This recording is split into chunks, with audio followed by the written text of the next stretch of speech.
sudden there's an explosion of artists in different geographic locations who are looking to push art into the realm of non-objectivity. Okay? We talked about the fact that the Cubists got close, right? Even Picasso, though, 1912 with his analytic cubism, never actually breaks through the representational barrier. There are still remnants of figuration, right? As sort of modest as they are, we saw in Magritte, a fingertip, a toe, that kind of thing. But there still are remnants of figuration. It's as if Picasso can't entirely break free of reliance on sort of perceived visual world, right? But in the immediate aftermath of Cubism, we're going to see, particularly in the Netherlands and in Russia, artists who are really interested in achieving non-objectivity, in trying to liberate, right, art from the realm of the perceived visual world, and completely sort of push into the realm of non-objectivity. But we're going to see them do that in two different camps, right? And what's happening is, in the early 20th century, there is an increasingly sort of visible gap between, or distance between the followers of Matisse on one hand and the followers of Picasso on the other hand, all right? We talked about the fact that Matisse is part of the Expressionist camp, right? The use of sort of exaggerated or distorted visual elements to represent or express emotions. And then the followers of Picasso were much more interested, rather than expression of emotions, much more interested in sort of formal structure, right? And so that's going to be the same thing with these camps of artists that are pushing into the realm of the non-objective. Okay? On the one hand, we're going to see a kind of painterly expressionism. And that is obviously coming out of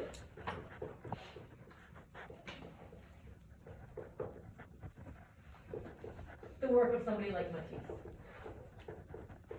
So, when it comes to early 20th century sort of abstraction or non-objectivity, there are these two camps. We're going to see on the one hand, in the work of an artist by the name of Vasily Kandinsky, a kind of painterly expressionism. And that is, again, coming out of the work of Matisse in the earlier 20th century.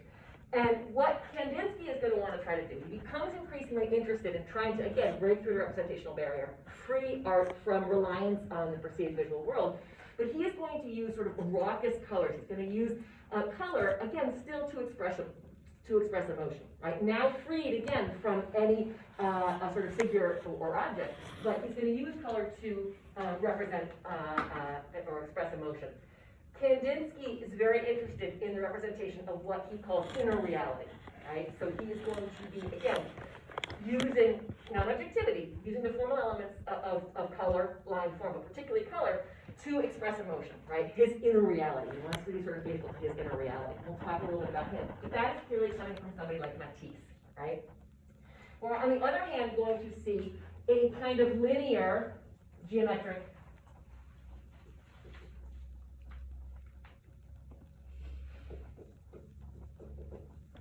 purity. So we're going to see on the one hand painterly expressionism, on the other hand we're going to see something that is much more linear, much more geometric, much more based on line than color, and this is going to be based on the work of Picasso, right? And Picasso's experiments, again, with structure, all right? So these are the sort of two, and the camp here, the linear geometric purity, is going to be practiced by an artist named Mondrian. So we're going to start by looking at Kandinsky and Mondrian before we push into Dada and Surrealism, right? But we need to look at these two artists because they represent, again, the sort of race to break through the representational barrier. They represent the race to achieve sort of the first truly non-objective painting, and so it's significant. We're talking roughly around 1912 right here. Remember, Picasso's experiment, Cubist experiment, 1908 to 1912. In the immediate aftermath, literally in like 1912, we start to see an artist like Kandinsky experimenting with an art that lacks subject matter, that lacks visible subject matter, right, from the perceived visible world. Kandinsky, so we're going to start with Kandinsky. Kandinsky began his career as a German expressionist in the same camp as Kirchner. Remember Kirchner, Berlin Street? Kandinsky was Russian, but he spent his life living primarily and working in Berlin. And so he fell into the group of German expressionists, right, and began his career as a German expressionist. He founded a group called the Blue Rider, Der Blaue Reiter, the Blue Rider. And this was a group of German expressionists, right? Again, using the manipulation of the visual elements of art, the formal elements of art, to convey emotion, to be faithful, again, to inner reality. That was what they were interested in, just like Kirchner was before them. So Kandinsky, again, first associated with German Expressionists, but then he becomes interested in the musical innovations of Arnold Schoenberg. So Kandinsky starts to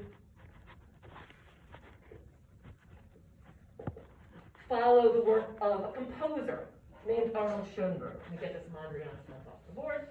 And Schoenberg is doing something extremely innovative in composition, in musical composition in this period. He is actually composing what we call atonal music. And atonal music, when performed, kind of sounds like musical dissonance, right? So Schoenberg is interested in this kind of what we call atonal musical composition. And atonal music is music that doesn't have harmony, it doesn't have melody, it doesn't have a tonal center.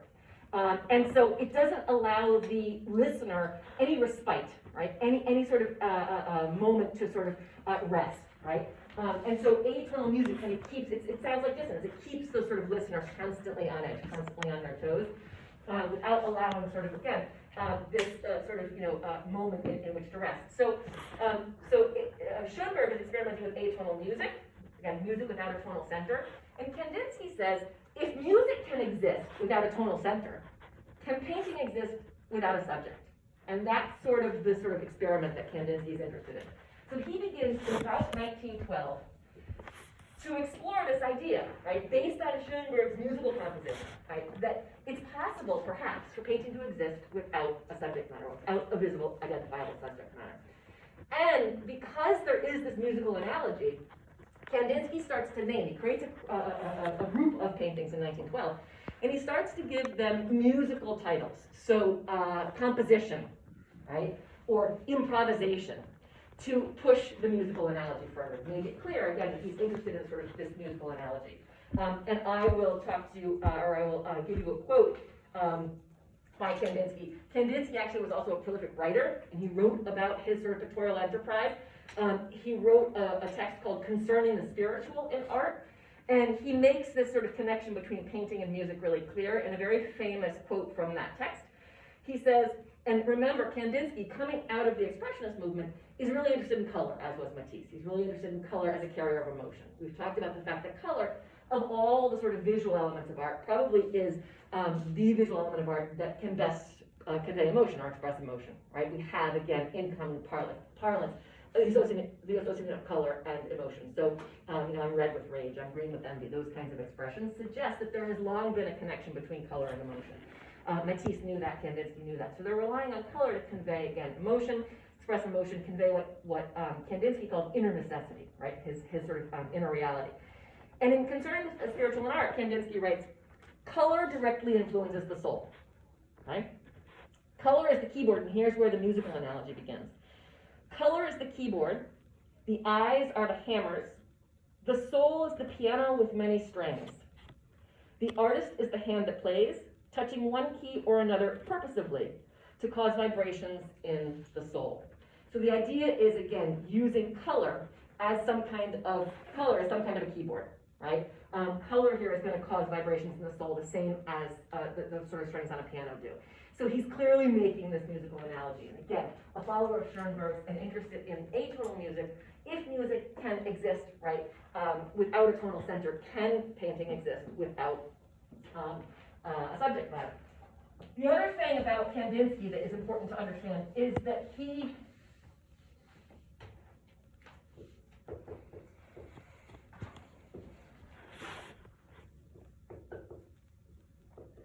was probably a synesthete, and that is somebody for whom the sensations cross. So, for example, we believe that Kandinsky could actually see music.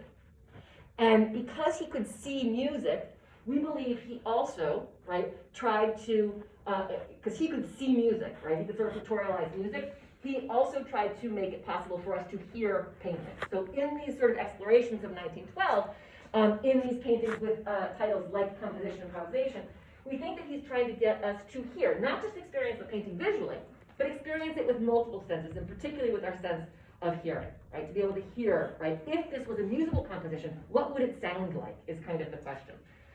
For some reason, these PowerPoints are not letting me edit them, so I really want to focus on this. This is Kandinsky from the Blue Rider phase, when he was, practicing expressionism, and you can see the blue horses, which were sort of the namesake of that movement, right? Der Blaue Reiter. And the idea was, again, as is the idea with this stuff we'll talk about in a minute, to really sort of tap into something that was natural, and the idea the horse was one of the sort of most natural of all animals, and so the blue horse was sort of one of the motifs of this group, the Blue Rider, and you can see where that sort of German expressionism is going, the intensity of color, line, and shape to express emotion, to express feeling. But by 1912, we're talking about something that looks like this, and then becomes increasingly abstract. And ultimately, Kandinsky will break through the representational barrier into complete non-objectivity. But this is a painting called Improvisation, and I want to just sort of look at it with you for a second. And I want you to tell me, if in fact, sort of, Kandinsky was a synesthete, and he was able to hear music, the idea was that, he was able to see music. He is trying to do, in painting, what Schoenberg was doing in musical composition. And he's trying to get us to hear painting. He's using color, again, to express emotion, but also to be sort of equated with sound. And so if you're looking at this, now clearly there's still figuration here. This is not sort of broken through the representational barrier. We still have remnants of figuration. But things are becoming more and more abstract. Remember, this is 1912. We're on the eve of the First World War. This is Germany. So we're really talking about a highly sort of fraught area in Europe, a highly fraught time. There is, as you might notice, some more imagery. For what it's worth, we're looking at what looks like a cannon here in the lower right, sort of, and a cannon blast. We're looking at some sort of architectural elements, right, that look like buildings, perhaps even churches, right, on a hillside. But other than that, we don't have much in terms of sort of identifiable subject. What we really have is an explosion of color here, and line. And so if this is sort of, we're still tied to expressionism, we're still tied to using sort of manipulating color, line, and form to express emotion, but we're moving in the realm of non-objectivity, and we're talking about sort of this musical analogy.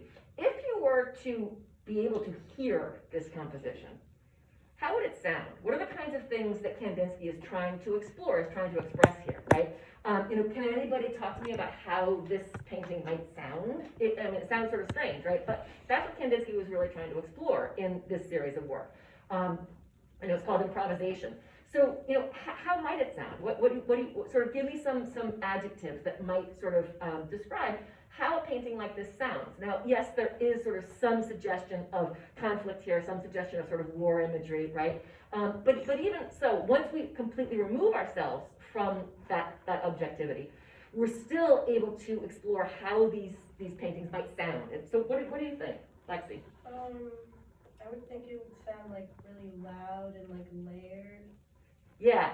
I sort of feel like, exactly, I sort of feel like a kind of cacophony of sounds, right? And so if you're talking about musical instruments, anybody musical here? Does anybody play instruments? So like, what instruments do you sort of feel coming through in this? Imagine this as a symphony, because, this is what Kandinsky was doing. He was listening to Schoenberg's symphonies, but remember, not traditional symphonies. And everything that's happening in the early 20th century has to do with undermining tradition, right? It has to do with sort of undermining traditional conventions. And so, if Schoenberg is exploring a new kind of symphony, a new kind of music that's atonal, that's dissonant, right? How might this sound? What kinds of instruments? Because I feel really specifically certain kinds of instruments. Erica? Yeah, absolutely. I feel percussion, like it's just completely dominated by percussion. And I absolutely feel sort of cymbals, right? And I feel it's just boom, boom, boom, the beat on the drum, the cymbals clashing. This kind of just complete cacophony, right, of lots of different music. Again, lots of different instrumental groups playing simultaneously, but remember, no harmony, no melody. How does that sound, right? It sounds like dissonance. It sounds like musical dissonance. So this is the kind of thing that Kandinsky was beginning to explore. And the idea is, again, sort of, the association of atonal music with painting without a subject, right? And this is, again, just trying to get us to use our other senses, to really liberate our sense of sight and to rely, in fact, on other senses, right? Sense of of sound in particular, but in other senses. And that's what sort of a synesthete does, is again, there's this sort of crossover of different senses, this experience of multiple senses simultaneously. You can see sound and you can hear imagery, and there's that kind of thing. And we think that Kandinsky was actually truly sort of a synesthete, that he was able to, again, sort of see music. And this is what he's trying to replicate in this group of work. I think another thing about it, in terms of relating it to being able to hear it, is whenever like there are like changes or shifts, like if like how it sometimes goes up and down, those can directly be related to notes. Good, excellent, Because there are high notes and low notes. And possibly also volume, the crescendo of music as it comes right to a peak. Absolutely, because you feel, and there are, now again, we're reliant still on some of the visual imagery here, right? So we have, these hills, if you will, and we have these sort of architectural structures that look like churches with spires, all sort of reaching up, that all suggest sort of crescendo, but then again, we sort of fall again into a valley, and then we rise again to a peak and fall. And I think, there is definitely that sort of equation with music, right? Again, with sort of this idea of, as you said, higher and lower notes, and also sort of, higher and lower volume, right? Sort of reaching a crescendo, where we hear all that percussion, so the rumble of the drums and the clash of the cymbals, and then again, falling off into a trough again. But there definitely is that kind of sense of crescendo, I think, for sure. I also think the color probably has something to do with it. Like the yellow in the background is a very high energy color, so you think like maybe a violin or something like that, whereas the blue is closer to the canon. So it's like a low kind of percussion-y kind of sound. Great, yeah, I love that, absolutely. And it's really interesting because Kandinsky is using, again, really pure color, right? Kandinsky following Matisse, we talked about Matisse using color almost straight off the color wheel. We're not talking about tints or shades, we're talking about pure color. Pure color tends to be, it's straight off the color wheel, it's saturated, and therefore it's high intensity, right? It's a sort of a high vibration. And that's, what we're feeling here. We're feeling sort of the high intensity of the visual language, but also the musical language, right? I mean, sort of the high intensity of this is not a soft melody. This is sort of, this is just pure sort of dissonance here. This is really loud kind of thing. What is this piece called? It's called Improvisation.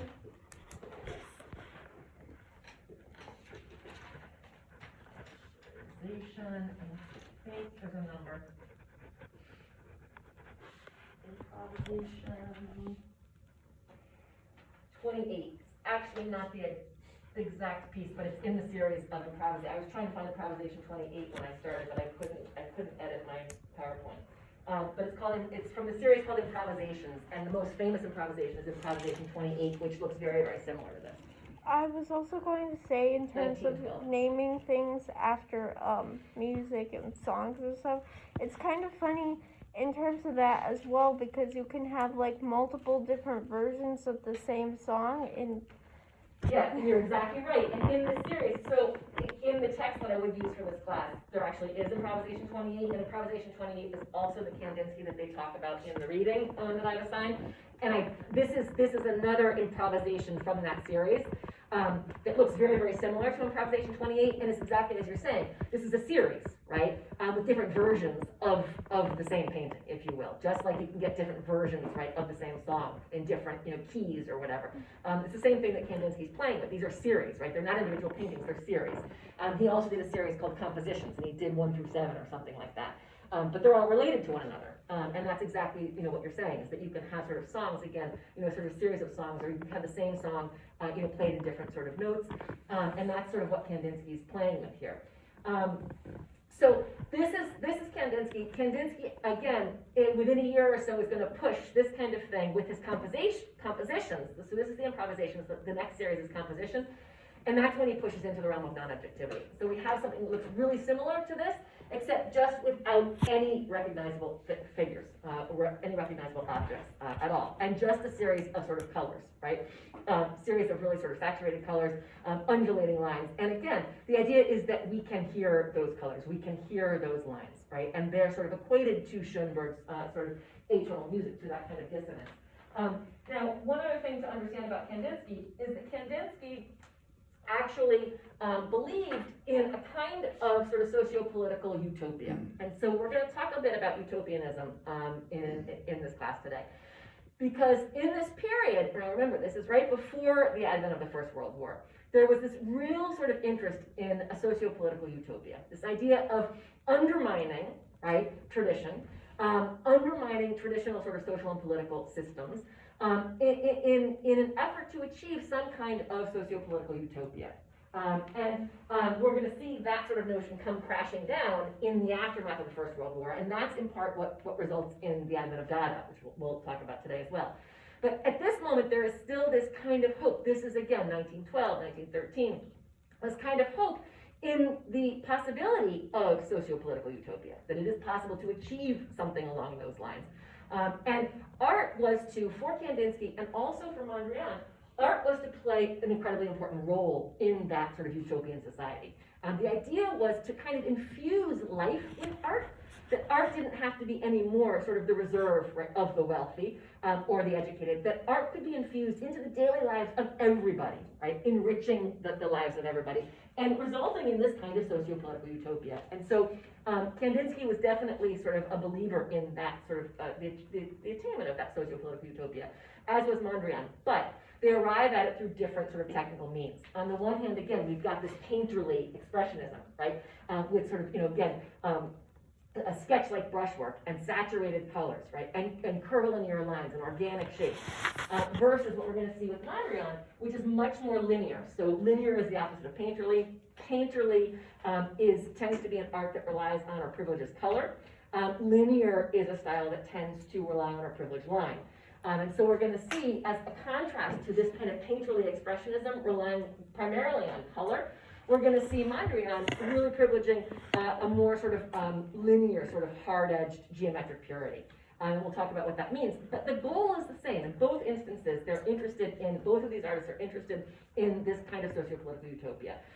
Now, one other difference between these two camps, aside from which visual element they privilege, color versus line, whether they are painterly or linear.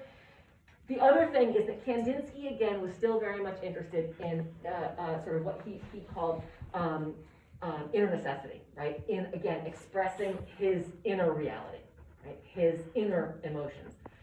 For somebody like Mondrian, we're talking about moving to the universal, moving away from the personal and the subjective to trying to achieve universal beauty. Okay? And that's a little bit different because with Kandinsky, we're still talking about something that is personal and subjective. He's trying to be true to his inner necessity. Whereas Mondrian, again, wants to create something that is thought of as being sort of universal beauty, that everybody can tap into. Kandinsky is still very much interested in what he called inner necessity and being able to express that using this sort of style of painting expressionism. So let me show you,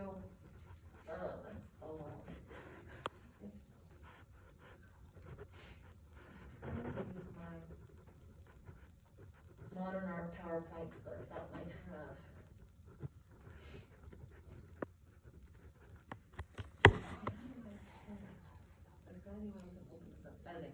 But this is in the top left. This is where Kandinsky goes in the sort of following year. And you can see here now, we don't really have any remnants of figuration, right? It's the same kind of composition, right? But we are now lacking recognizable subject matter. Right? We don't have, again, those sort of the visible sort of architectural forms. We don't have, the canons. But here we just have color and line. Again, though we feel that same sort of musical dissonance. We feel that same kind of incredible sort of cacophony of sound in an image like this. And this is what Kandinsky sort of non-objectivity looks like, just so you have a sense of where he's going in the next year or so. Really incredibly gorgeous work. But the idea is that we are supposed to, again, be able to sort of hear it, sort of not rely exclusively on our sense of sight, but really sort of open it up to other senses, sort of hear it, feel it, and allow it to move us in accordance with Kandinsky's inner necessity, in accordance with Kandinsky's sort of idea of inner necessity. So this is what the next series will look like. Not entirely sure why these purple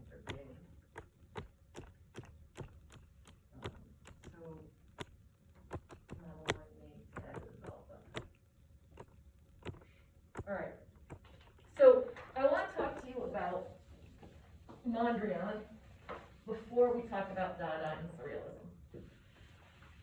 Mondrian is a Dutch artist. So Kandinsky, remember, was Russian by birth, but he lived most of his life and worked in Berlin, in Germany. He was associated with German Expressionism, as I said. Mondrian is Dutch.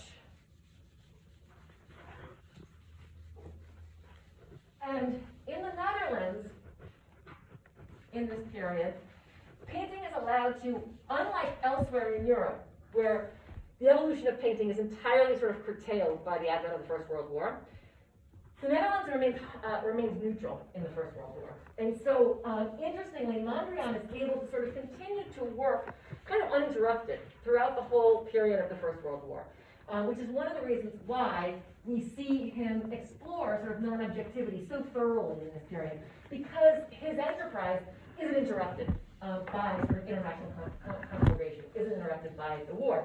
And so we see, again, his art kind of evolve unimpeded in this period. And that's, again, probably no accident that we see some of the first sort of purely non-objective work in this period. Mondrian is a really interesting artist. Again, he's Dutch. He is absolutely interested in a spiritual utopia, in a socio-political utopia, and he's interested in art's role in achieving that socio-political utopia. He believes, again, that art should be able to infuse all aspects of life. And Mondrian famously said, he wished he would be the world's last painter.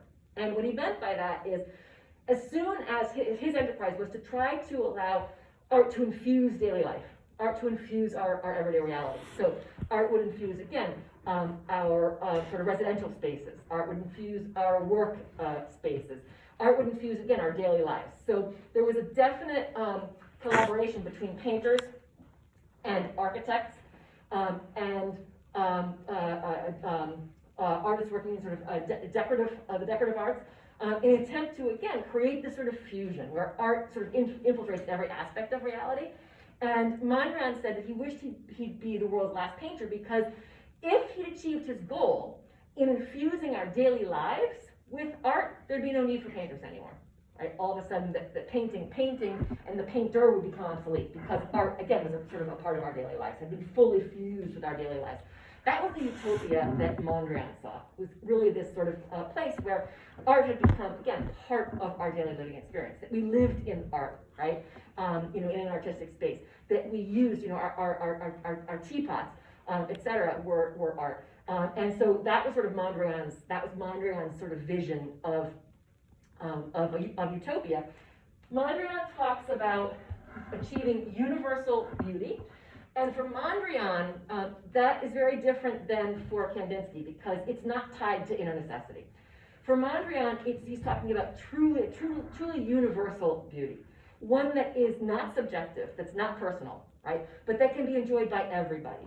And so he's constantly trying to achieve a pictorial language that can express that universal beauty, that is seen as being, again, sort of universally beautiful. And so ultimately, he hits on using vertical and horizontal lines exclusively, and the primary colors red, yellow, and blue, plus the neutrals. And that is the extent of his visual language. He will only ever, once he hits on this sort of solution, he never strays from it. He only ever will use the vertical and the horizontal, and we'll talk about why, what those symbolize. And the primaries plus the neutrals, white, black, and gray. So Mondrian, again, is different from Kandinsky in the sense that his chosen aesthetic is one of sort of a hard-edged geometric purity. We're not talking about curved lines, we're talking about straight lines, exclusively vertical and horizontal. We're not talking about all the colors on the color wheel, we're talking about just the primaries. And that's really a different sort of visual language than that being used by Kandinsky. Though both believed in this sort of socio-political utopia, the sort of aesthetic language that they're using to express it is very different. And the other difference, again, is that Kandinsky clung to that sort of personal subjective, whereas Mondrian is very much about sort of the objective, about universal beauty, and sort of natural harmony. Mondrian was a follower of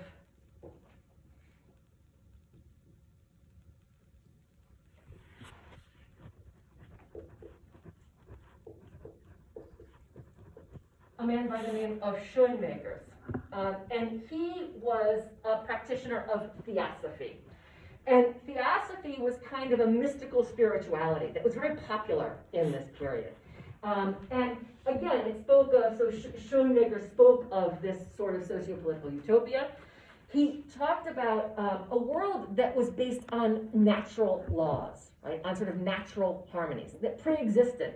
Schoenmaker talks about the idea that the sort of cosmic forces of the world are reliant on vertical and horizontal lines. The horizontal line being equated with the Earth's orbit around the sun, so the Earth's rotation around the sun, and the vertical line being associated with the vertical rays emanated from the sun's core. So literally he's talking about, again, these sort of cosmic kind of universal truths and reliance on exclusively verticals and horizontals, and specifically on their opposition, right? But on what Mondrian will call dynamic equilibrium. So he talks about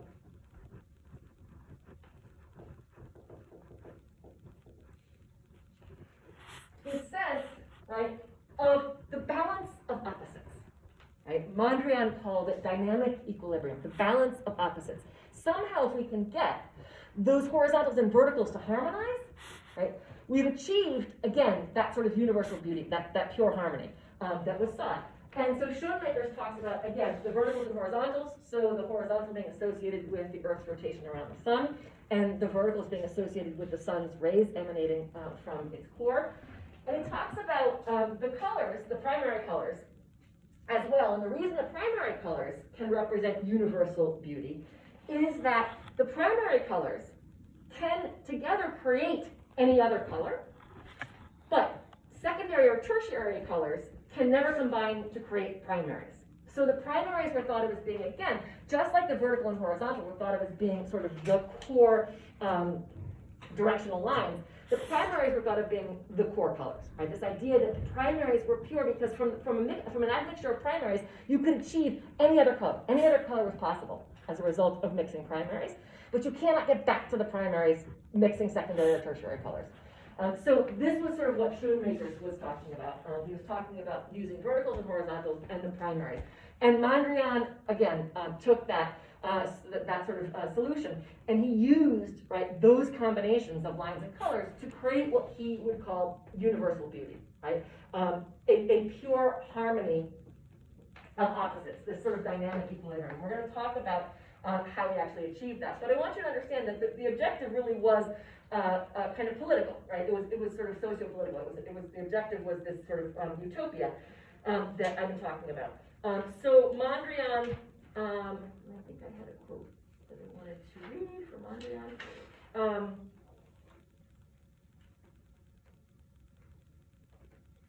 Okay, so I want to look at how sort of Mondrian tries to achieve this dynamic equilibrium, right? We talked about how he arrives at his choice of line and color, primarily in sort of following Schoenmaker's.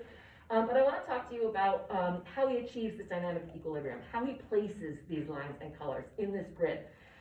Mondrian is very interested, too, in completely dismantling figure-ground relationship. He would argue that in Kandinsky, certain colors still come forward, other colors still recede, right? And we can see that. We were talking about sort of warm versus cool color just now.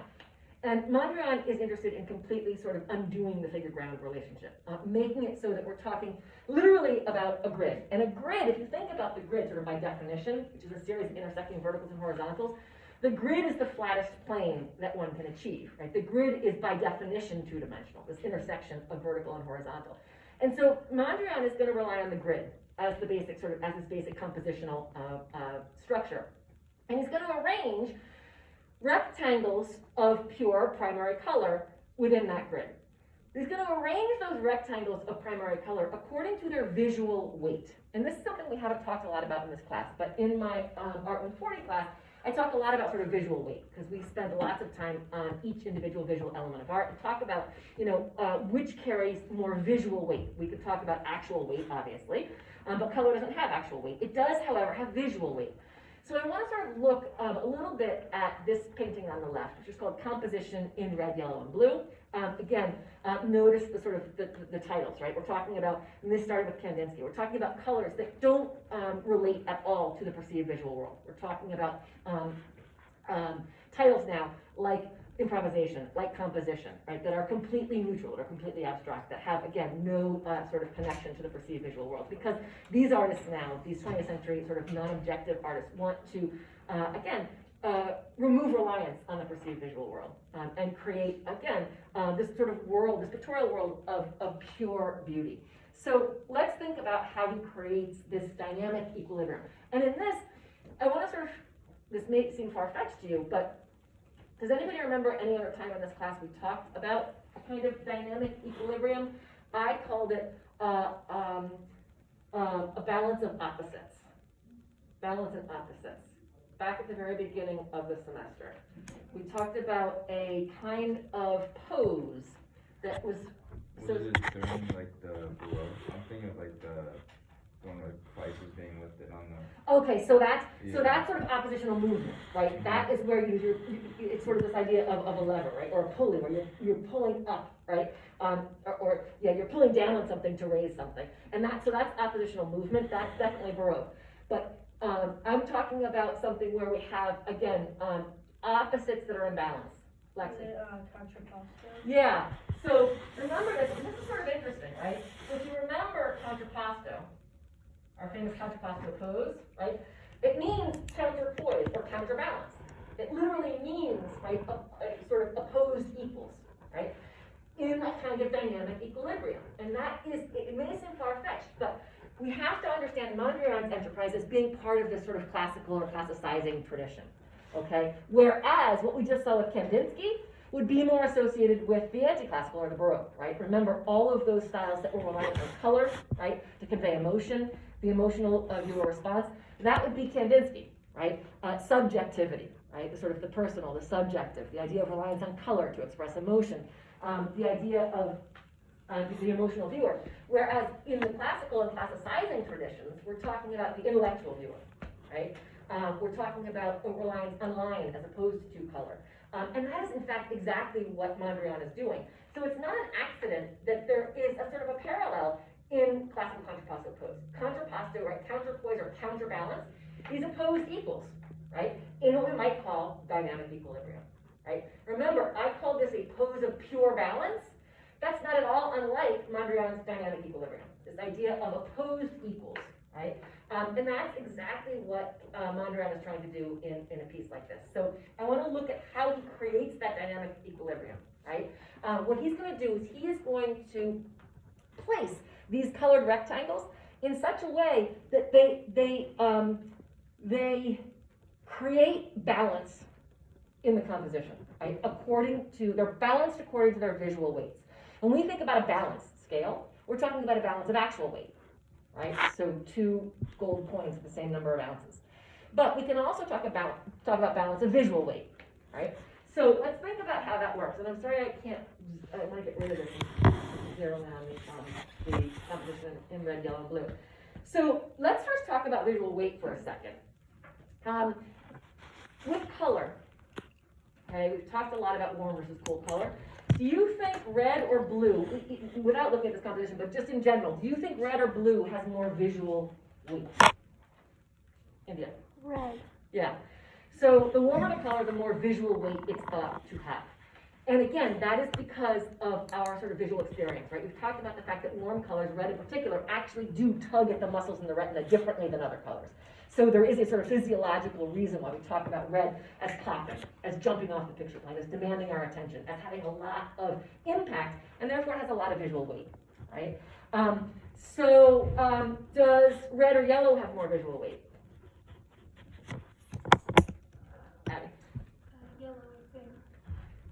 Anybody else? I think red, because even though like it's not as warm as yellow, it pops more, and because of that like physiological thing you were talking about. So if you actually think about the color wheel, right, you can get a sense for sort of visual weight in the way it works, right? So the warm colors, red, orange, and yellow, Red's gonna have the most visual weight, followed by orange, followed by yellow, right? In accordance with their placement on the color wheel, okay? And so, we're not talking about, Mondrian isn't gonna use orange because that's secondary color, but red will have the most visual weight, yellow will have the second most visual weight. And blue as a cool color will have the least visual weight as far as colors go, all right? Lexi?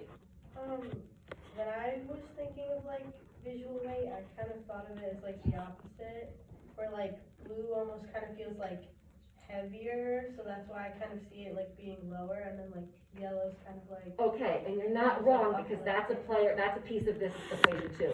I want to sort of talk about something else. So he's using rectangles, right? His language is based on rectangles. Is a large rectangle or a small rectangle going to have more visual weight? Abby? A large rectangle? Yeah, a large rectangle. So the larger the geometric shape, the more visual weight it holds. He also uses line, and in the beginning, he varied the thickness of his lines. Right? Will a thick line or a thin line have more visual weight? A thick line, right? So these are the kinds of, this is what's called visual weight, and we could spend a lot of time on this, but he is going to be playing with visual weight when he arranges these colored rectangles inside of the grid. And he is going to be opposing them across an empty white center, right? This empty white center is, again, the center across which, or around which, right, these opposites need to be balanced. So this is where we're talking about sort of dynamic equilibrium of opposites across the center from one another. So in this particular instance, looking at right and left parts of the composition, how does he achieve visual balance between the red and yellow rectangles? Anybody see? So we've already said that red is going to carry more visual weight than yellow. That would make there more visual weight on the left of the composition than on the right. And he needs to do something to restore that balance, because the whole point is dynamic equilibrium. The whole point is to restore this, right? Sort of create opposed equals, create this dynamic equilibrium, all right? So what does he do? How does he restore it? How does he make it so there's not too much visual weight on the left? If that's where the red rectangle is, that's where our attention's gonna go. And we're gonna tip the scales now, we're talking about balance. There's gonna be more visual weight on the left than there is on the right. What does he have to do to restore balance? India. So I see a couple of things. So he makes the red rectangle pretty thin in comparison to the yellow. The yellow is thick. And also the fact that he doesn't fill in that whole part of it. He leaves that part open for the yellow. So it's filling in that part that the red isn't occupying. So, to put it sort of simply, one of the things he's doing, so red as a color has more visual weight, but a larger rectangle, or a thicker rectangle, as India describes it, would have more visual weight. So he makes the yellow rectangle larger or thicker, okay, to restore balance, right? So the red as a color has more visual weight, but this larger, thicker rectangle has more visual weight, okay? And that helps to restore balance. That helps to create what he called dynamic equilibrium. And this is all in an attempt to achieve universal beauty. A beauty that was no longer personal or subjective, but that was objective, that was universal, that could be enjoyed and appreciated by everybody, right? And again, all in the name of infusing our everyday lives with art, creating some kind of visual pictorial language that would enable us to infuse our everyday lives with art. Then sort of obfuscating the necessity for painting and painters altogether, which is sort of an interesting, it's interesting for a painter to say, that he wants to make it so that painting becomes obsolete. He wants to find a way in which, to sort of force the obsolescence of painting is kind of an interesting concept. So what else? Let's talk about just a couple other ways in which this painting works, in which he achieves his so-called dynamic equilibrium. Another thing I think of is, here, the rectangle, right, is broken by two horizontal black lines. Okay? And again, the idea of two horizontal black lines, okay, it's almost as if he's created sort of two rectangles on the right-hand framing edge and one on the left. The two horizontal black lines carry more visual weight than not having an additional. There's an additional horizontal line there that bisects this rectangle that's missing on the left, and that again adds a little bit more visual weight to the right composition. What about top and bottom? Does anybody see how he creates that dynamic equilibrium out of top and bottom? It's a little bit different, right? Because we don't have, well, actually we do. Let's look at it.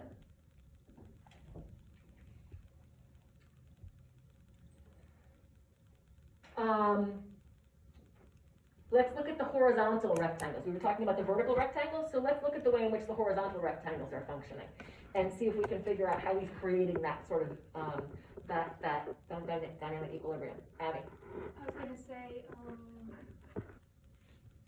there's, like more red near the bottom of the piece than there is near the top, and there's more yellow near the top, which is lighter.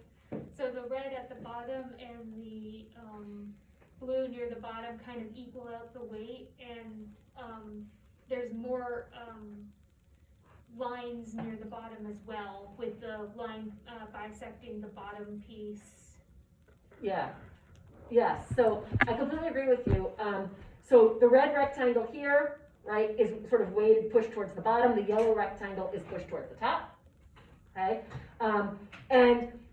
Because the yellow rectangle is pushed toward the top, we need a little bit more visual weight towards the bottom of the right side of the composition, and that's where this blue rectangle comes in. Right? There's one additional color there, that blue rectangle. It doesn't itself carry a lot of visual weight, but when combined with the yellow being pushed to the top, it helps to offset the visual weight of the red. Okay? And so this is the way this kind of thing is functioning. The idea is, again, to arrange colors, to arrange the sizes of shapes, to arrange the thicknesses of lines, all in accordance with their visual weight, to pull off what Mondrian would call dynamic equilibrium. And I like the sort of association with contrapposto pose because these are both a part of the classicizing tradition, right? The classical classicizing tradition. When we're talking about an intellectual enterprise, this is what we're doing here. You know, we're not responding to, this is an intellectual exercise, right? Of finding sort of pure balance, if you will. That is very much something that is part of the classical or classicizing tradition, as opposed to what Kandinsky was doing, which is much more of an emotional exercise, right? This idea of sort of trying to force us to hear color. You know, that's you know, color again carries emotion. Color is sort of the most expressive, is thought always to have the most emotional appeal of all of visual elements of art. So it's no accident that these artists, that Kandinsky is going to be sort of associated with painterly expressionism, with color, and that Mondrian is going to be associated with sort of linear, hard-edged geometry, and is associated with line and shape to a lesser degree. Let's see, I want to just see if I've got anything else. I will show you. These are not allowing me to edit, but I think it's because this is just to show you. Mondrian is associated with an architect named Theo van Doesburg in the Netherlands. And this is I didn't tell you that the name of this whole movement is called De Stil, or the style. And what's interesting again about that title is that it is the style, not a style, right? A sort of personal subjective style. This is the style. This is the style of universal beauty, the style of pure harmony. And so, you know, the fact that this sort of, the term is de Stil in Dutch, and it's the style, is very sort of, you know, apropos of the intentions of the movement, right? To create the style, the single style that could be thought to achieve sort of pure beauty, or universal beauty and pure harmony. And here, you can see, this is a building, an apartment block designed by Theo van Doesburg. And you can see how, again, it's relying on the same visual elements. It's relying on a series of rectangles and squares, in terms of the planes of the architecture. And then if it's using color, it's using the primaries. And you can see those sort of red and yellow posts that are being employed in the architecture. So again, the idea of taking this sort of universal beauty, taking this pure harmony that Mondrian was playing with, and being able to expand it into the realm of our daily lives is what this architecture is about, right? Creating, again, sort of a residential space, a living space in which we are constantly sort of infused with this universal beauty. And therefore, again, you know, creating, you know, the necessity and the obsolescence of painting itself. Sort of an interesting concept. I just wanted to show you that. All right. So let's talk about what happens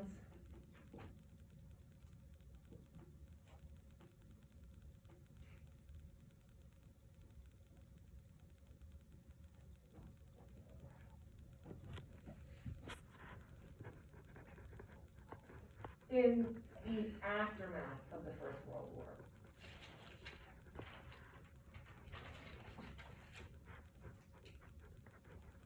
So we have these groups again, leading up to the First World War, and the Russian Revolution. So the Russians like Kandinsky and Malevich, the Dutchman Mondrian, and Mondrian again, because of Holland's neutrality during the war, is able to work through this whole period, right? Relatively unscathed by the destruction of World War I. But the rest of the European artists are not at all unscathed by the destruction of World War I. This is, as you've probably heard in other classes, World War I is the first war in which we're talking about, what we call the first industrialized war. It's the first war in which technology is employed on a large scale. Industrialization plays a role in the First World War and plays a role in the devastation wrought by the weapons employed, etc. So the First World War is thought of as being just an international conflagration. It's thought of as being incredibly, in terms of the numbers, the sheer numbers of people killed. It's thought of as being just one of the most sort of atrocious indicators of the negative effects of industrialization, right? So we've been talking about this idea of, in the 19th century, sort of positivism of philosophy, materialism and culture, and industrialization and modernization in terms of industry. But then there are increasingly then we become increasingly aware of the negative consequences of industrialization, starting with something as benign as pollution, and ending with something as devastating as sort of the weaponry that was employed during the First World War. The idea, of creating sort of as much killing power as possible is something that none of these people had ever had to reckon with before. So there is, obviously World War I completely devastates Europe, and results in a lot of artists fleeing countries on the front lines. So Dada, which is a style that emerges in the middle of the First World War, interestingly, is a style that has a number of international manifestations, beginning in Zurich. And the reason it begins in Zurich is because Switzerland, like Holland, was neutral during the First World War. And so a lot of artists fleeing war-torn Europe went to Switzerland. They went to Zurich. And we see, again, the sort of first and earliest manifestations of Dada in Zurich. Other artists, like Marcel Duchamp, who was a Frenchman, actually flee France as early as 1915. He's able to get out, and he comes to the United States to flee the destruction of the First World War. And that's why we have a variation of Dada in New York. So we also have Dada in Germany, Berlin Dada in particular. But we have different manifestations of it, right? Begins in Zurich, and then ultimately is brought to the United States by somebody named Marcel Duchamp. So we're going to talk about Duchamp in particular, because he is thought of as being sort of one of the artists of the Dada movement who had the most lasting impact on the rest of the history of art. We're going to sort of look at a couple of Duchamp's works. And I will tell you, though, that Dada is interesting because Dada itself as a term is nonsensical, right? So Dada doesn't mean anything. Dada is thought to replicate baby talk, right? So the idea of replicating consonants, hard consonants, right? Babies start to speak by replicating hard consonants. So Dada, again, is nonsensical and it's intended to be. It kind of is associated with replicating baby talk, which is of course nonsensical. Dada is also the name for a child's hobby horse in French.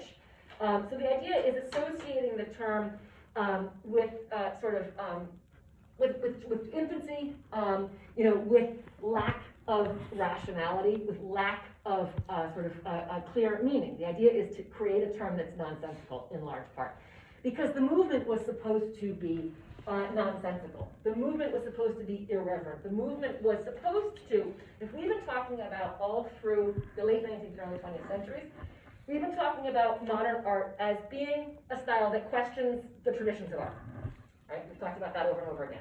Starting with Manet, dismantling single point perspective and modeling, okay? And increasingly, we see art in different artistic styles, modern styles, that question the traditions of art. What we're gonna see with Dada is an art that questions the concept of art itself. So no longer are we questioning the traditions of art. Dada is gonna question the concept of art itself. It's gonna question the definition of art itself.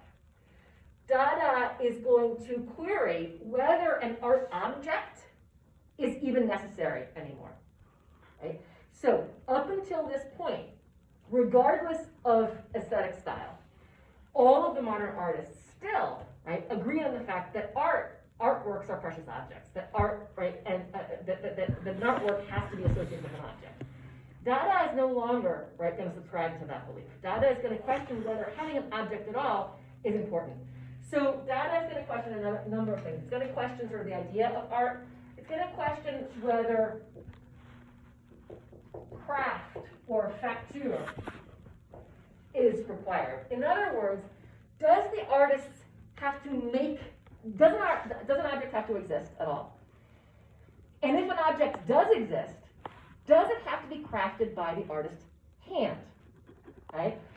We talked about sort of this idea beginning this semester with sort of evolution of the status of artist, right? From craftsman or artisan to fine artist over the course of the Renaissance, right? This idea of sort of slowly breaking art away from the craft tradition of manual labor and introducing, again, the idea of sort of intellectual ability, intellectual skill into the equation.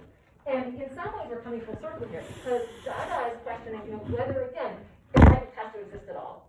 And secondly, if an object does exist, does it have to be crafted by the hand of the artist? Does it have to be made by the hand of the artist? And then the other thing that Dada is questioning is whether art, and these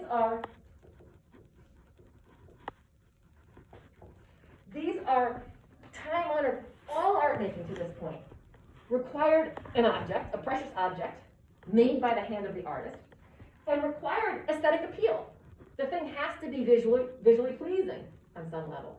And Dada is going to question both of those tenets, right? So again, completely sort of undermining traditional conventions of craft and of aesthetic in terms of art. So we're going to talk about the number of different ways that Dada has achieved this goal, or it's not even a goal, it's really they're just questioning. Right? They're questioning what constitutes art. Right? They're asking, what is art? What is art? What constitutes an artwork? Again, does there have to be an object? If there is an object, does it have to be crafted by the artist's hands? Does it have to have aesthetic appeal? Is the artist's choice alone enough to constitute an artwork? Right? So this is where we're talking about the beginnings of something called conceptual art. And we've been seeing really slowly a move across this semester from perception, this idea of truth, right, to a sort of visible reality, right? Always trying to replicate, faithfully replicate figures and objects in the external world was always the objective of fine art. So perceptual reality, right? Faithfulness to perceptual experience. Slowly moving in the direction of conception. Right, sort of privileging the concept over the sort of the precept. And that's going to result in, ultimately going to result in the privileging of the concept entirely in the form of what we call conceptual art. And Dada is really the first of the conceptual styles. Right? This idea, again, of sort of believing, embracing the fact that art making can be a concept alone. That a concept is enough, right? That the decision of the artist, okay, to sign and date something is enough to call it art. The choice of the artist is enough to call it art, right? And so that's what we're going to start to see in Dada. And there are a number of different manifestations of this. But again, this idea of, Dada artists are completely annihilating the conventional understanding of artwork as something precious, okay? And replacing it with sort of strange and irrational art that's about ideas, okay? And actions rather than about objects. Another thing that's important about Dada is that in Dada you see the first performance art. And performance art becomes really huge, right, later in the 60s and 70s. So this is really the beginnings of what is going to manifest itself in the later 20th century, sort of in the realm of conceptual art of the 1960s. So this idea of performance, right? Again, it's not about objects. It's about concepts. It's about actions, right? Rather than about objects. This sort of cult of the sort of precious object is completely undermined with Dada. And also the idea of value, right? So when we think about artworks, right, we automatically think about a precious object, and a precious object that has inherent value, that has inherent monetary value. We've been talking about, Van Gogh's sunflowers breaking records, at auction, that kind of thing. When the artist himself, died penniless. So it's always about, the value, the inherent sort of, monetary value of these precious objects. Dada is going to say they're going to undermine the cult of the object. They're also going to undermine the cult of what's called the original, right? So Dadaists don't like the concept of original, as in unique or one of a kind, right? Dadaists, Duchamp in particular, is going to say that any replica will do just as well.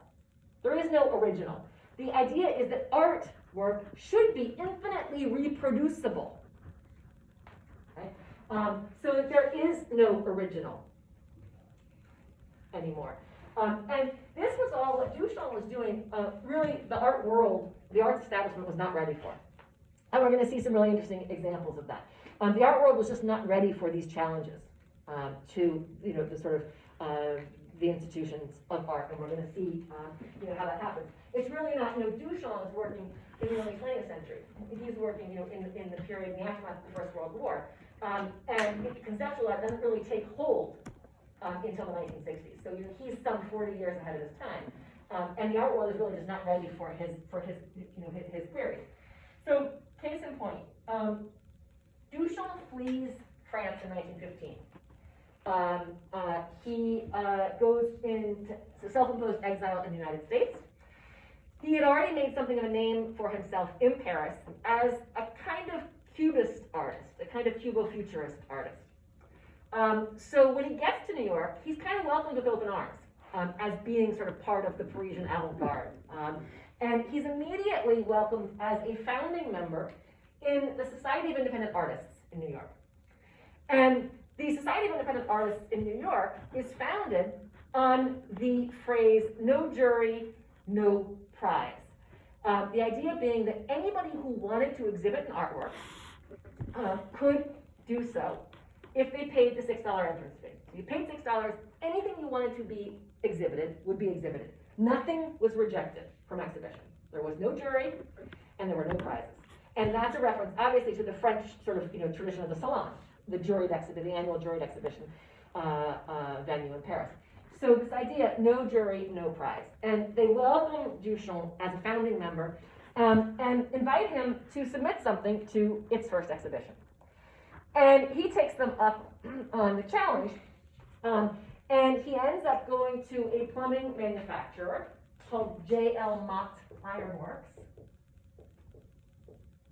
and buys a men's urinal. And he then takes that men's urinal, he turns it on its side, removes the plumbing and this is important, to remove its use value, to remove its functional utility, right? And then he signs and dates it. And he signs it R. Mutt, which is a play on J.L. Mott Ironworks, right? So J.L. Mott is actually the manufacturer of the urinal. So by signing it R. Mutt, again, it's sort of a play on words. And he titles it Fountain. Dates it 1917. And he submits it to the exhibition. And it's promptly rejected, which is entirely what he expected would happen. But what he wanted to do was he wanted to trap the Society of Independent Artists, right? To catch them in their own game. Okay? They promised, again, no jury, no prizes, anything, right, that you want to exhibit can be exhibited. And they reject Fountain and refuse to exhibit it. Okay? So Duchamp immediately resigns from the Society of Independent Artists in sort of, mock frustration, and he writes an op-ed in a Dada journal, right? Now, don't forget that they do not know that Duchamp is the artist, right? Because again, he used a pseudonym, okay? So he resigns the Society of Independent Artists, and he writes an op-ed in a Dada journal dealing with what he described as the scandal of the Armut case. And this is what he said, and this could be considered kind of the manifesto of Dadaism in a way. It's a really interesting sort of comment, okay? He says, whether Mr. Mutt, with his own hands, made Fountain or not, has no importance. He chose it, in all caps. He took an ordinary article of life, placed it so that its useful significance disappeared under the new title and point of view, created a new thought for that object. So, what he's done is twofold. This is important. First of all, the idea is he's saying whether he made it or not has no importance. Again, removing the idea of craftsmanship, of craft, of factura from the equation. He chose it, in all caps. It's about the choice of the artist. Okay? And then the other part is, if an artist is going to present an everyday object, right, an industrially manufactured object as art, it has to be stripped of its use value. It has to be stripped of its functional utility, and that's an important piece, right? What he's saying is that this is no longer a urinal. It's been stripped of its plumbing. It's been turned on its side. It has no use value any longer. I have transformed it into something else. Okay? So he says he took an ordinary article of life, placed it so that its useful significance disappeared under a new title and new point of view, creating a new thought for that object. Right? Now, Dada works are notorious for puns and plays on words. Duchamp loved that kind of thing. So you can see with Armut, again, a play on J.L. Mott Ironworks, right? But also the title Fountain. What's up with that? Why does he call it Fountain? You know, It's a urinal. and what do we get sort of, who notoriously drinks from toilets or urinals?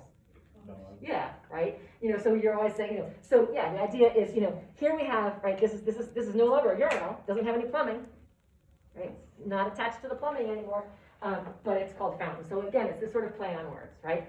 But this was entirely sort of, you know, lost on the Society of Independent Artists, on the Art Institution, you know, as a whole, what he was trying to do.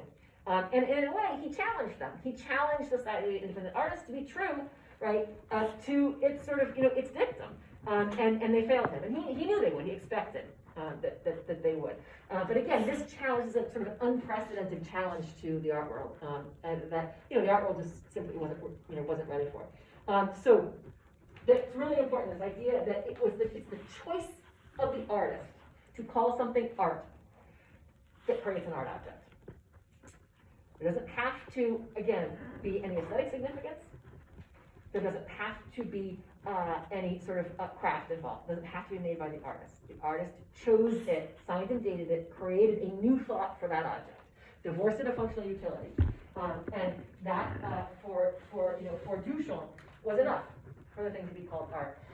So you know, this was a huge challenge to the art world. I want to look at a couple other ways in which he challenged the art world in this period, because he does some incredibly unusual things. Oh, and incidentally, this kind of art is called the ready-made.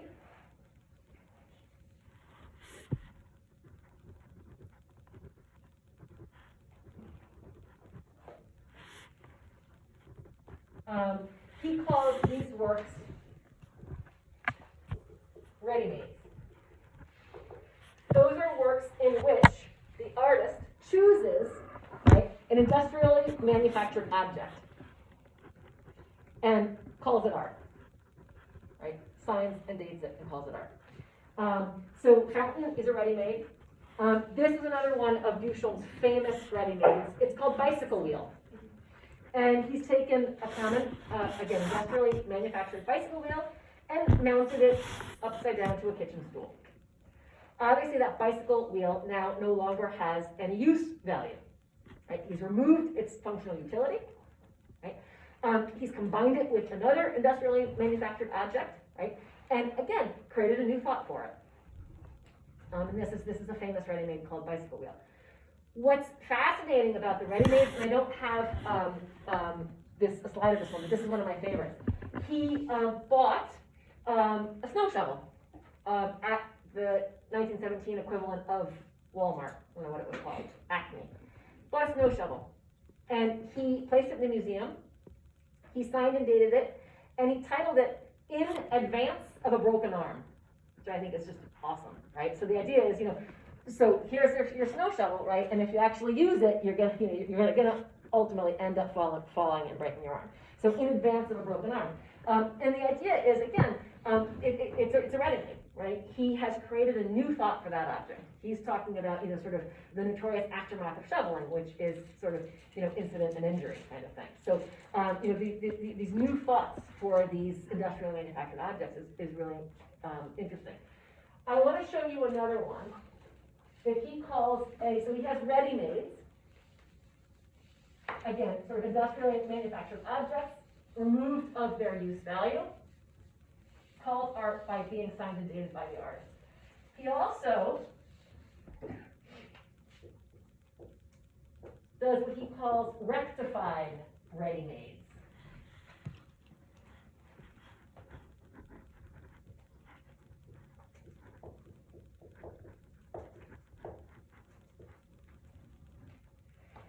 And one of the most famous of his rectified ready-mades is an object called LHOOQ.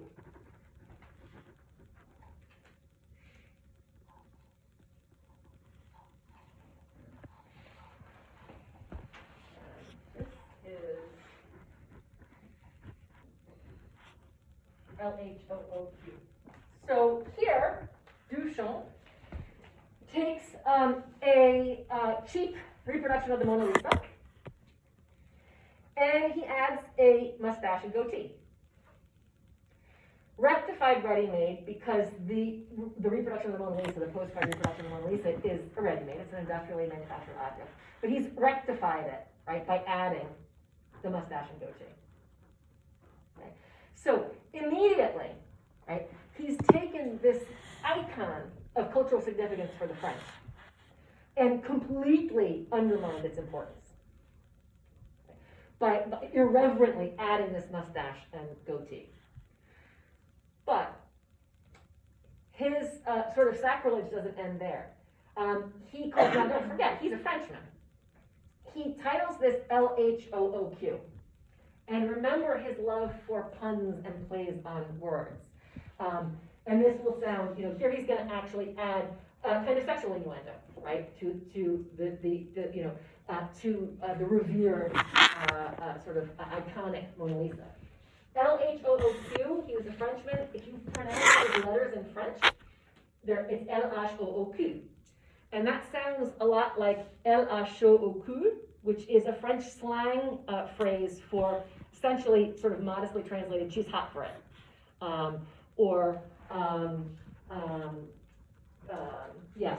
So she's turned on, she's hot for it, right? So again, complete irreverence. Okay? But the point is that he is trying to undermine the cult of the object. He's trying to undermine the cult, right, of the one of a kind, the unique in the art world. And claim, again, that it is the choice of the artist that makes art. Concept over object. It's the concept that's the most important piece of the art making process. It's the idea for the art and not the end result.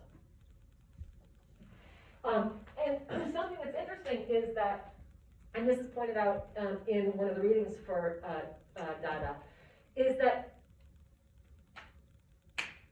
artists traditionally, from the Renaissance onwards, and we can think about sort of Duchamp as functioning in this sort of tradition. Artists from the Renaissance onwards had, in some ways, what's the word, sort of subcontracted out pieces of the work. So for example, they allowed apprentices, right, to work on the piece. They allowed apprentices, right, to make their paints, right? So a lot of the craft of the paint making process was already sort of delegated to other people, right? And so in some ways you can think about Duchamp as sort of working in that tradition, as just sort of continuing this idea that for centuries, right, pieces of the art making process have been delegated. And that you have this master artist, but it delegates, a lot of the craft of art to apprentices. And so, you could sort of suggest that Duchamp is working, it's just sort of Duchamp's enterprise is just sort of the end result of something that was already occurring. You're gonna see somebody like Sol LeWitt in the 19th century. Sol LeWitt is a conceptual artist, minimal artist. He actually, again, would design an idea, and he would have apprentices entirely construct the idea in the museum without him, according to his plans, but entirely construct the object in the museum without his presence. So again, same kind of idea, right? He's the idea behind the work, and it doesn't matter if his hands, right, aren't present there. Right? He's not creating it, he's not crafting it with his own hands, but he's the idea. He's left it up to his apprentices to construct in accordance with his plans, in accordance with his design. So this is what sort of conceptual art is about. All right, I want to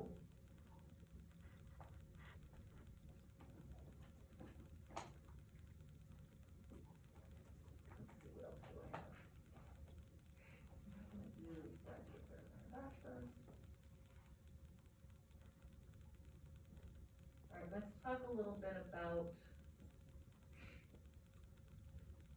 surrealism. And we will conclude on Tuesday with surrealism and abstract expressionism.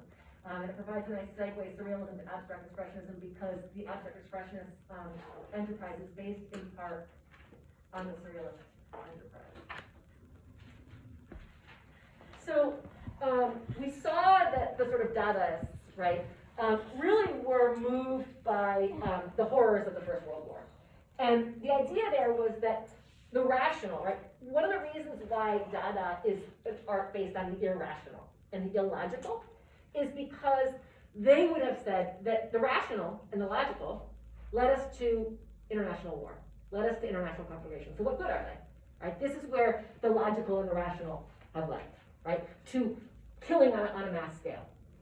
And so they embraced instead the irrational and the illogical and the nonsensical, right? Again, this idea of irreverence had to do with specifically, where has reverence gotten us? Where has sort of the rational mind led us? Where has logic led us, right? Nowhere but to, sort of mass devastation and mass death.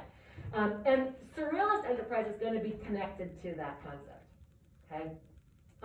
And the surrealists, they're sort of an extension. A lot of the original members of Dada end up becoming surrealists in the aftermath of the First World War. Surrealism is the style of the period between the two world wars. So Dadaism is the style during the First World War.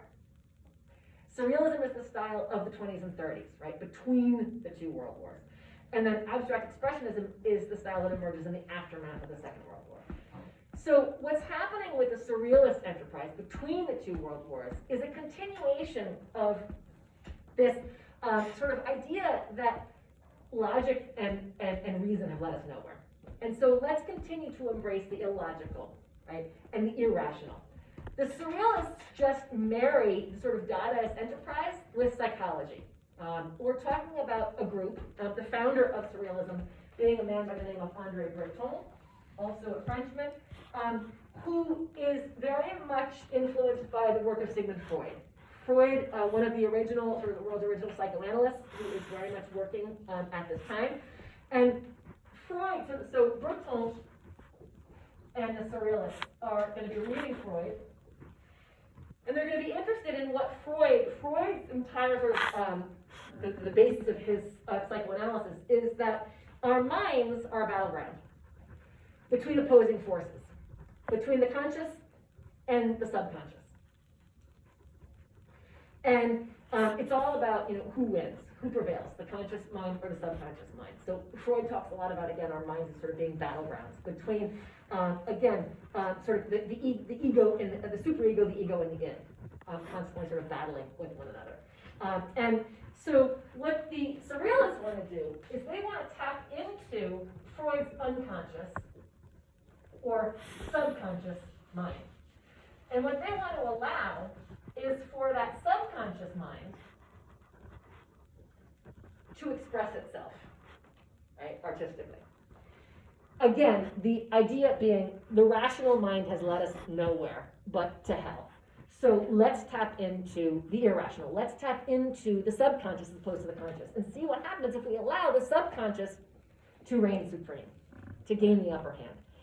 So the surrealists use a number of different techniques to try to tap into this. And what does that mean? It means freeing the conscious mind of preconception. It means freeing the conscious mind of intention, right? And preconception. And that's hard to do. So the surrealists go to great lengths, again, to try to create an unencumbered mind. So the mind, again, unencumbered by prejudice, by preconception, right? And there are lots of different sort of techniques that result, but there are two main currents of surrealist technique. One is called automatism, and the other is based in what we call the exquisite corpse, and I'm going to describe what those are. Automatism is, again, this idea of trying to abandon intellectual control over your implement, over your brush, over your pencil, over your pen. Allowing the subconscious to create the artwork without rational interference. The idea, again, is that the rational mind has led us nowhere. So let's see what the sort of subconscious mind can do. So let's abandon intellectual control. Let's allow, to some extent, the surrealists very much welcomed the element of chance. And this is where surrealism is associated with abstract expressionism. Because somebody like Jackson Pollock also really welcomed chance, right, or happenstance. So we're going to talk about ways in which they did that. So automatism, on the one hand, is about finding a way to free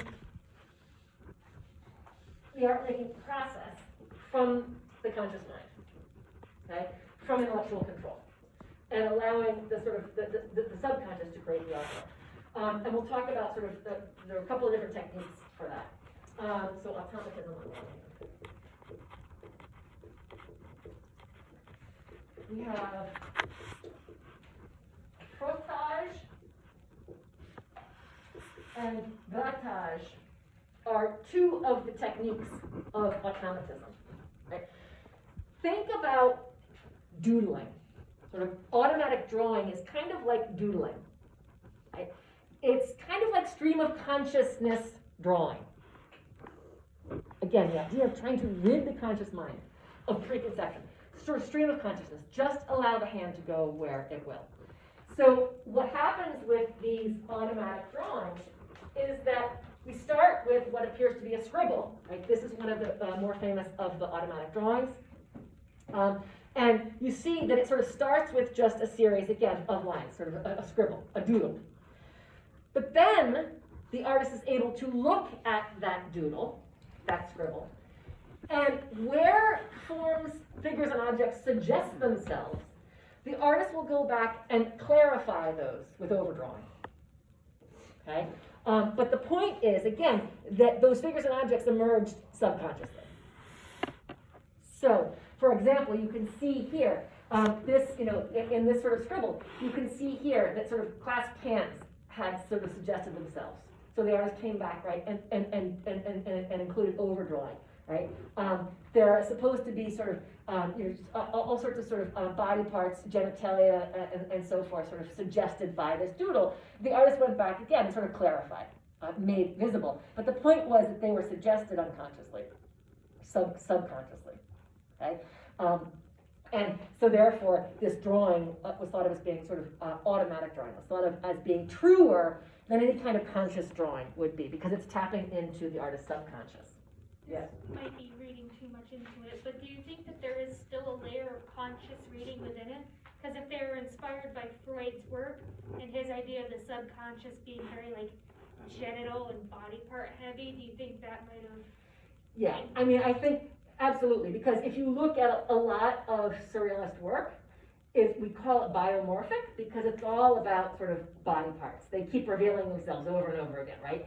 All about sort of sexual innuendo and body parts. So, you know, yeah, I mean, I think obviously, you know, if they're reading Freud, you know, and they're aware of, you know, what's playing out in Freud, you know, they're going to be looking for those kinds of objects to appear in their drawings, right? And those are going to be, you know, that's going to be, you know, what they clarify with their overdrawing. So I think that that's absolutely a fair point.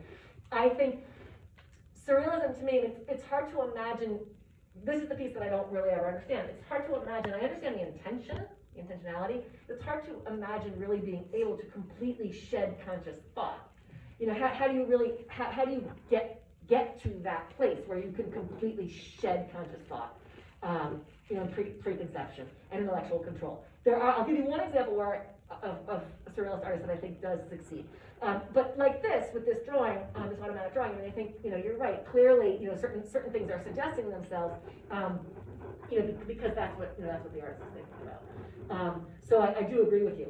There is one artist, his name is Hans Arp, and he actually did these works where he would take a piece of paper and he ripped it into squares, you know, sort of, you know, shredded it, and then he dropped the pieces of paper, the scraps, onto a piece of paper on the floor that had glue on it. And where those scraps fell is where he left them, and that was the work of art. And that is, in my opinion, sort of allowing for the intervention of pure chance. You know, that's pure chance, that's pure happenstance. There's another example where an artist, and I actually think this was Duchamp, stood behind a canvas, again with a glue on its surface, and took a certain number of strings of equal length, and sent them from the back of the canvas down the front of the canvas. And where they attached to the canvas, that's where he left them. And it's called something like, you know, 5 strings of equal length. And of course, they don't all end up equal length on the canvas because they, you know, where they hit the canvas, they stick. And so, you know, that's also an interesting, that can, you know, to me is sort of, you know, pure chance or pure happenstance. But some of this sort of automatism, because the artist is coming back and retouching, that's again, that's allowing for you know, for the conscious mind to you know, to take over again. And these other techniques too. So this is automatic drawing, automatism, but other automatic techniques are frottage and grattage. And here again, so frottage, you guys have all done this. These are rubbings. Frottage means a rubbing. So Max Ernst was the surrealist responsible for these. He would take a piece of paper and he would put it over a textured surface. And he'd take a pencil, right, and he would rub it across the surface of the paper. And he'd lift the paper up, okay? But instead of allowing that to be the finished product, he then again would he would go back and retouch. So that suggested certain shapes to him, certain figures and objects, and he would go back and he would retouch. Okay, to allow those, their point was to allow those figures and objects to fully emerge, right? They were there in the subconscious mind, but I'm just going to, again, allow them to fully emerge by sort of retouching them, by doing this additional drawing. That's where, again, to me, you know, we're abandoning sort of true subconscious. And this is another example. This is called grattage. So frottage expands into grattage, and grattage is where he would take a canvas now, place it over a textured surface, and he would take paint, thick paint, and scrape it. So grattage means a scraping. Frottage is a rubbing, and grattage is a scraping. He would scrape this paint across the surface of the canvas, placed on a textured surface, and then he would lift the canvas, right? But once again, he would go back and he would repaint, he would retouch, right? Certain areas that suggested certain figures and objects to him. This is an example, and what we end up here, this is a famous example, and I think it's called the Horde something, and it suggests a whole bunch of sort of, you know, terrifying beasts or monsters, you know, fighting with one another. But he has gone back, you can see, right, he's gone back and he's heightened, right, he's sort of heightened, he's retouched areas where a monster sort of suggested itself to him. And his point was just making visible that which the subconscious had tapped into, right, they call it clarifying drawing. I'm gonna sort of just make visible what the conscious mind tapped into. But, you know, in my opinion, you know, that's not completely, that can't be completely subconscious. On the one hand, though, if you wanted to see the subconscious again without the clarifications, you could like squint at it, or like I was going like this Yeah, to like get a better sense of what it looked like before. yeah, Also, Yeah. a lot of these techniques remind me of, especially the scribbling thing, and then clarification reminds me of like a bunch of art challenges that exist nowadays where you scribble and then you try to make a drawing out of your scribble. I feel like that'll probably I'll probably feel that again with the exquisite corpse thing, because Yeah. that's a thing nowadays too. yeah, exactly. And I'll just say, I'm gonna let you go, but we'll talk about the other surrealist technique. So one of the other famous surrealist artists is, of course, Salvador Dali. We'll talk about him on Tuesday. What Dali did is very different from this. Dali created exquisitely, almost hyper-realistically rendered objects, as opposed to these, you know, kind of very, again, abstracted drawings and paintings. But he juxtaposed objects that had no relationship to one another. So it was the juxtaposition of these almost sort of photorealistically represented objects and the placement of those juxtaposed objects in a new context that created the surrealism. And so that comes from the exquisite corpse, the game of exquisite corpse, we'll talk about next time. Surreality, incidentally, so surrealism obviously comes from surreality, and surreality for surrealists was that state where inner reality and external reality, where internal reality and external reality all of a sudden are equated, they're on par. Where one's own internal reality actually is manifest in external reality and vice versa. That's what's called a surreality, and that was what they were attempting to achieve, right? Somehow, again, through all these sort of tapping into these sort of, automatic techniques, tapping into the subconscious and allowing the subconscious to achieve in sort of, in the external world. So surreality is that state where internal and external reality all of a sudden exist simultaneously. All right, so bit more surrealism next class, and abstract expressionism, and then we're perfectly sort of on track to finish up. And exam on Thursday.